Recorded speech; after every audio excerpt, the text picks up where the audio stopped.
નમસ્તે મિત્રો, આજે આપણે કોર્સ 2 બ ભારતમાં શિક્ષણ પ્રણાલીનો વિકાસ એની અંદર એકમ 1 જેનો ભાગ 8 આજે આપણે જોઈશું. ભાગ 8 ની અંદર આજે આપણે સ્વાતંત્ર્યોત્તર શિક્ષણ વ્યવસ્થા એના વિશે ચર્ચા કરવાના છીએ.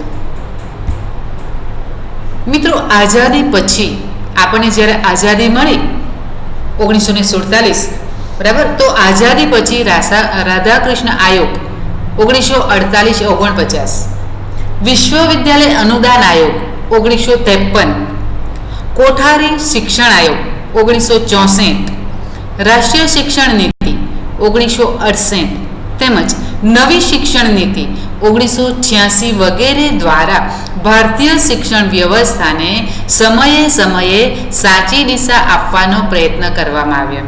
શું થયું? આપણો દેશ આઝાદ થયો 1947, ત્યાર પછી આપણી આ ભારતીય શિક્ષણ વ્યવસ્થાને સમયે સમયે સાચી દિશા આપવાનો પ્રયત્ન કરવામાં આવ્યો, જેમાં અનેક આયોગો નક્કી કરવામાં આવ્યા. રાધાકૃષ્ણ આયોગ, જેનો સમયગાળો હતો 1948-1949, ત્યાર પછી વિશ્વવિદ્યાલય અનુદાન આયોગ, જેનો સમયગાળો હતો 1953, કોઠારી શિક્ષણ આયોગ, જેનો સમયગાળો 1964, રાષ્ટ્રીય શિક્ષણ નીતિ, જેનો સમયગાળો 1968, અને ત્યારબાદ નવી શિક્ષણ નીતિ જે આવી 1986. તો આ બધા આયોગો, નીતિઓ દ્વારા આપણું આ ભારતીય શિક્ષણ વ્યવસ્થાને સમયે સમયે સાચી દિશા આપવાનો પ્રયત્ન કરવામાં આવ્યો. મિત્રો, ઈસવીસન 1948-1949માં વિશ્વવિદ્યાલયોના સુધારા માટે વિશ્વવિદ્યાલય આયોગની સ્થાપના કરવામાં આવી. આયોગની ભલામણોને ઘણી જ તત્પરતાથી કાર્યાન્વિત પણ કરવામાં આવી, જેને લીધે ઉચ્ચ શિક્ષણમાં પર્યાપ્ત સફળતા પણ આપણને પ્રાપ્ત થઈ. ત્યારબાદ 1952 અને 53માં માધ્યમિક શિક્ષણ આયોગ આવ્યો. આ માધ્યમિક શિક્ષણ આયોગ, જેને મુદલિયાર આયોગ તરીકે પણ ઓળખાય છે, પ્રશ્ન પૂછાય છે ઘણી વખત પરીક્ષામાં, બરાબર. મુદલિયાર આયોગ 1952-53 માધ્યમિક શિક્ષણની ઉન્નતિ માટે એમણે અનેક ભલામણો કરી. આ આયોગે આપણી આ માધ્યમિક શિક્ષણ જે છે એની ઉન્નતિ માટે, એની પ્રગતિ માટે અનેક ભલામણો કરી. માધ્યમિક શિક્ષણના પુનર્ગઠનથી શિક્ષણમાં પર્યાપ્ત માત્રામાં સફળતા પણ પ્રાપ્ત થઈ. તો આ રીતે આપણી આ સ્વાતંત્ર્યોત્તર શિક્ષણ વ્યવસ્થા જળવાયેલી છે. ત્યાર પછી આપણે જોઈએ કોઠારી કમિશન, જેનો સમયગાળો 1964-66. એની ચર્ચા કરીએ તો શિક્ષણનું રાષ્ટ્રીય માળખું નક્કી કરવા, શિક્ષણના વિકાસ માટેના સિદ્ધાંતો અને નીતિ શિક્ષણના સિદ્ધાંતો દરેક સ્તરે કેવા હોવા જોઈએ તે નક્કી કરવા ભારત સરકારે જુલાઈ 1964માં ડોક્ટર D.S. કોઠારીની અધ્યક્ષતામાં એક આયોગની નિમણૂક કરી. બરાબર. આ કોઠારી કમિશન, એનું પૂરું નામ છે ડોક્ટર D.S. કોઠારી, જેમણે જુલાઈ 1964માં આપણી રાષ્ટ્રીય શિક્ષણ નીતિનું માળખું નક્કી કરવા માટે આ આયોગની નિમણૂક કરવામાં આવી. આયોગે શિક્ષણના વિવિધ પાસાઓ અને વિભાગોના સંદર્ભમાં ભલામણો કરી. આ કોઠારી કમિશન છે, જે આયોગ છે, એમણે શિક્ષણના, આપણું જે શિક્ષણ છે એ શિક્ષણના વિવિધ પાસાઓ અને વિભાગોના સંદર્ભમાં ભલામણ કરી, જેમાંની કેટલીક નોંધપાત્ર ભલામણો આ રહી. કઈ છે નોંધપાત્ર ભલામણો? તો પહેલી ભલામણ એમણે કરી કે કાર્યાનુભવ અને સમાજ સેવાને સામાન્ય શિક્ષણના દરેક સ્તર પર એક મહત્વના અંગ તરીકે ગણ્યું. કાર્યાનુભવ, કાર્ય દ્વારા અનુભવ જે મળે છે તે, એ કાર્યાનુભવ અને સમાજ સેવાને સામાન્ય શિક્ષણના દરેક સ્તર પર એક મહત્વના અંગ તરીકે ગણ્યું. બીજું જોઈએ તો કે નૈતિક શિક્ષણ અને સામાજિક જવાબદારીની ભાવનાના વિકાસ ઉપર પણ ભાર મૂક્યો.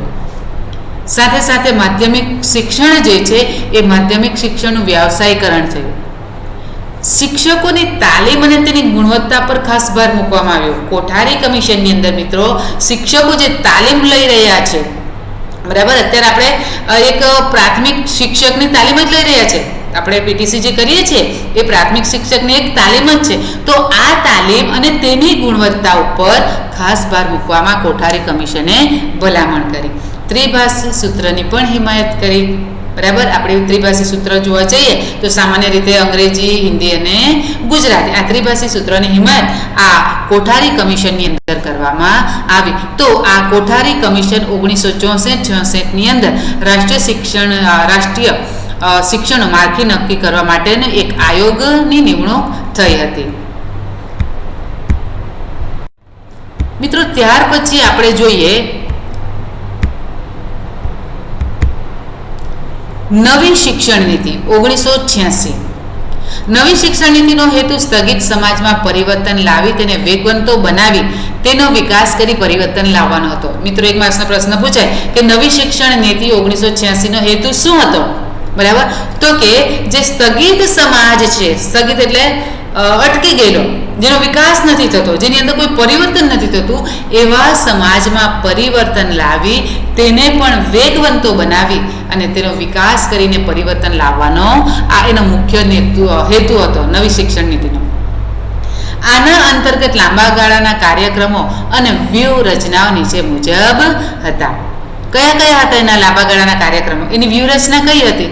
તો કે પ્રવર્તમાન 36% સાક્ષરતા દરને વર્ષ 2000 સુધી 56% સુધી પહોંચાડવો. 1986 ની અંદર સાક્ષરતા દર કેટલો હતો? 36%. અને એ જ 1986 પછીનો સમયગાળો 2000 સુધી, બરાબર. એટલે કેટલો સમયગાળો? એ સમયગાળાની અંદર 56% સુધી પહોંચાડો, એટલે 20% સુધી એનો વધારો કરવો. સાક્ષરતાના દરને 20% સુધી 14 વર્ષની અંદર 20% સુધીનો વધારો કરવો. પ્રાથમિક શિક્ષણનું સાર્વત્રિકરણ કરવું, બરાબર. પ્રાથમિક શિક્ષણ જે છે એનું સાર્વત્રિકરણ કરવાની ભલામણ થઈ. ઉચ્ચતર માધ્યમિક શિક્ષણનું વ્યાવસાયીકરણ કરવું. અત્યાર સુધી આપણે પેલા કમિશનની અંદર શું જોયું? માધ્યમિક શિક્ષણનું વ્યાવસાયીકરણ હતું. જ્યારે નવી જે શિક્ષણ નીતિ બહાર આવી 1986 એની અંદર શું ભલામણ કરવામાં આવી? કેવી વ્યૂહરચના હતી? તો કે ઉચ્ચતર માધ્યમિક શિક્ષણનું પણ વ્યાવસાયીકરણ કરવું. રાષ્ટ્રીય વારસાનું ગૌરવ કરવું. બિન સાંપ્રદાયિકતા અને સામાજિક ન્યાયના સિદ્ધાંત પ્રતિબદ્ધતા જાળવવી. દેશની એકતા અખંડિતતા પ્રત્યે સમર્પણ કરવું.